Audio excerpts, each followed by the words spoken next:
She stole my designs, my dreams, and for a while, she got away with it. But what she didn't know was that her downfall was already being drawn, line by line, in my sketchbook.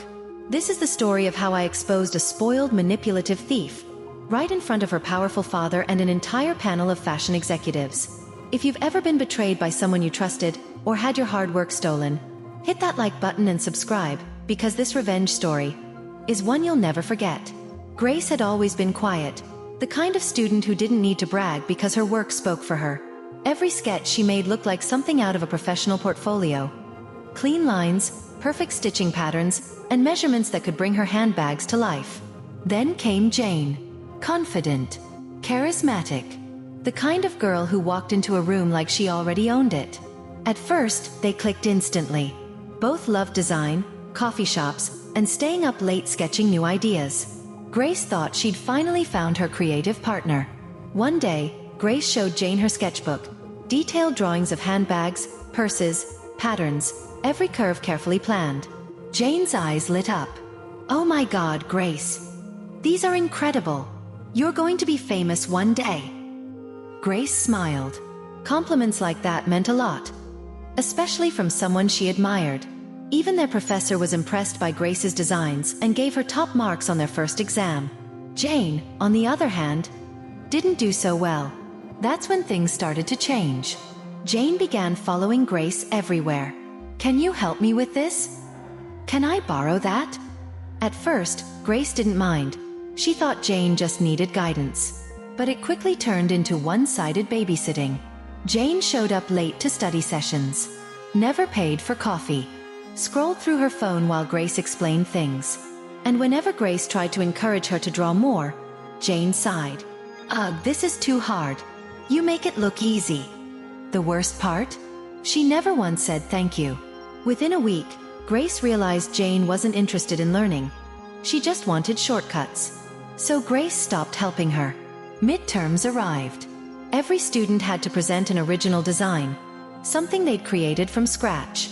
Grace was excited to finally show her new ideas, until Jane's name was called. As Jane stepped onto the stage, Grace's stomach dropped. There, on the screen behind Jane, was one of her handbag designs. The same stitches, the same curves, even the same shade markings Grace used. For a moment, Grace couldn't breathe. Jane stood proudly, explaining her creative process, while Grace clenched her fists under the table. Everyone applauded, even the professor. Grace wanted to scream, but she stayed quiet. After class, she went straight to the professor's office. He sighed before she even spoke. "Grace, I know. Then why didn't you stop her?" she demanded. He looked defeated. "Because her father is the chairman of the board. He's been pressuring me for years to give her high marks. If I accuse her, I could lose my job." Grace felt her heart shatter. All her work, all her effort, and the thief was being rewarded because of her father's money. But the professor leaned closer. "Grace, if you're willing to be patient, I think we can fix this, permanently." A few weeks later, the professor made a big announcement. "For your final exam, you'll each present 3 original designs. This time, professionals from the fashion industry will be here, including our department head and the chairman." Grace's pulse quickened. The stage was set. She knew Jane would try to copy again. And this time, it wouldn't just be her. It would be the industry watching. Grace came up with a plan. She had another sketchbook, one filled with professional brand designs from Coach, Michael Kors, and other famous names. She used them for study, never for class. So she reached out to Jane again, pretending everything was fine. "Hey, maybe we can help each other again? You know, like before." Jane smiled, fake and polished. "Of course. You're my best friend, Grace." Grace bit back her disgust. She brought her brand sketchbook to their sessions, the one with high-end company designs. Jane's greedy eyes soaked up every page. And just as Grace expected, Jane took the bait. The final presentation day arrived. The classroom had been transformed, a runway of portfolios, students buzzing nervously, and a front row of judges from top fashion brands. Grace went first. Her designs were breathtaking, original, modern, and practical. The judges nodded, impressed. She even saw one whisper, "She's got talent." After several students, it was finally Jane's turn. She strutted to the front confidently, smiling like she'd already won. When she unveiled her sketches, there were gasps. Grace had to fight back a grin. Jane had copied not one, not two, but three of the most recognizable handbag designs currently selling in stores worldwide.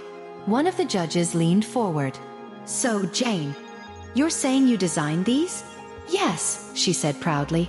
"And you swear these are entirely your creations?" "I swear." The judge's smile vanished. "Interesting, because these belong to Michael Kors, Coach, and Tory Burch." Jane froze. What? These designs are currently in production. Do you realize you could be sued for claiming them as your own? Jane's voice cracked. No, they're not mine. They're Grace's." The room went silent. The judges turned to Grace. "Is that true?" Grace spoke calmly. "I did sketch those, yes, but they're study sketches. I never claimed them as my own work. My real designs were what I presented earlier." The judges nodded. "That's clear from your portfolio. Miss Jane, this is plagiarism." The chairman, Jane's father, shot up, red-faced. "This is ridiculous. You can't talk to my daughter like that." But then, in his rage, he shouted the one thing that ruined him. "You professors have always done what I told you. You'll give her that A or you're fired." The room erupted. Gasps. Phones recording. The department head staring in shock. The truth was out. And so was his career.